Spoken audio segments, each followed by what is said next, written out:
Hello అండి. Hi, అందరూ బాగున్నారా? ఈరోజైతే నేను చేపలైతే తీసుకున్నానండి. నేనైతే పులుసు పెడదాం అనుకున్నాను, కానీ చేపలు ఇగురైతే పెట్టుకున్నాను. ఎందుకలా పెట్టుకున్నాను అనేది మీకు వీడియో లాస్ట్లో అయితే చెప్తాను.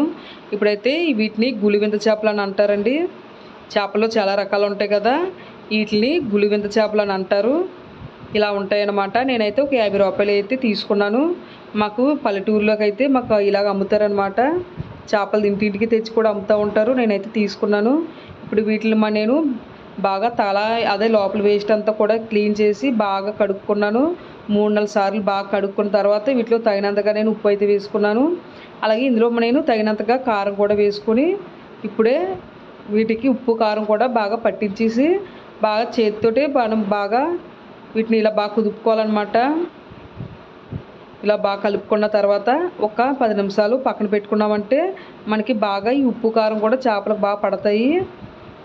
చాలా స్మూత్గా ఉంటాయండి, చాలా సెన్సిటివ్గా ఉంటాయి చేపలు. మనం బాగా షేక్ చేయకుండా మళ్ళీ ఉప్పు కారం బాగా ఇలా కదిపిన తర్వాత పక్కన పెట్టుకుందాము. ఇప్పుడైతే నేను స్టవ్ మీద కళాయి అయితే పెట్టుకొని కొంచెం ఆయిల్ అయితే వేసుకున్నాను. ఇప్పుడు వీటిలో తగ్గట్టుగా నేను ఉల్లిపాయలు, అలాగే టమాటీ ముక్కలు, పచ్చిమిరకాయ ముక్కలు కూడా కట్ చేసుకొని ఈ ఆయిల్ మరిగిన తర్వాత ఇందులో అయితే యాడ్ చేసుకోవాలి. టమాటీ ముక్కలు ఇవి కూడా బాగా మగ్గాలండి మనకి, కాబట్టి మీడియం మంట పెట్టుకొని బాగా మగ్గించుకోవాలి. టమాటీ ముక్కలన్నీ కూడా బాగా మగ్గిపోవాలి. ఉల్లిపాయలు కూడా బాగా మనకి వేగాలన్నమాట.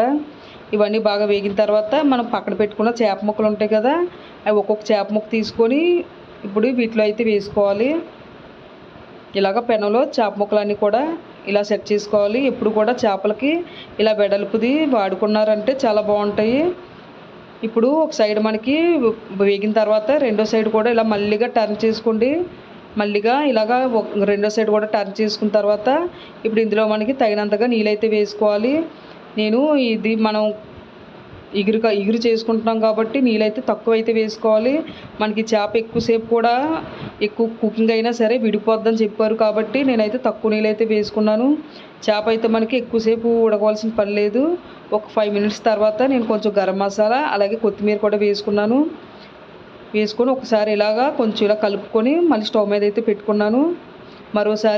ఇంకోసారి పెద్ద పెద్ద చేపలు ఉంటే మరోసారి అవి తిరగేసుకోండి. పెద్ద చేపలు మాత్రం ఇలా తిరిగేసుకొని మీడియం మంటలో పెట్టుకోవాలి. ఎందుకంటే మనకి వాటర్ అనేది దగ్గరలో ఉంది కాబట్టి మీడియం మంట పెట్టుకొని మనకు బాగా దగ్గర అయిన తర్వాత స్టవ్ ఆఫ్ చేసేసుకోవచ్చు. చూడండి, మనకైతే చేపల ఇగురు అయితే రెడీ అయిపోయింది. ఆయిల్ కూడా పైకి తేలింది. ఈ మాత్రం ఇగురుతో మనం స్టవ్ అయితే ఆఫ్ చేసేసుకోవచ్చు. ఇవి గులివింత చేపలు. మనం పులుసు కానీ పెట్టుకున్నామంటే ఎక్కువసేపు మరిగిందంటే మనకి ముక్కలు విడిపోతాయని చెప్పారు. కాబట్టి నేనైతే ఇలాగ ఇగురులు అయితే వండుకున్నాను అనమాట. చేపలు అయితే చాలా బాగా వచ్చాయండి. టేస్ట్ కూడా చాలా బాగుంది. ఈ గులివింత చేపలు ఇలా ఇగురుగా వండుకుంటే టేస్ట్ అయితే మాత్రం చాలా ఎక్సలెంట్గా ఉంది. కంపల్సరీగా మీరు ట్రై చేయండి.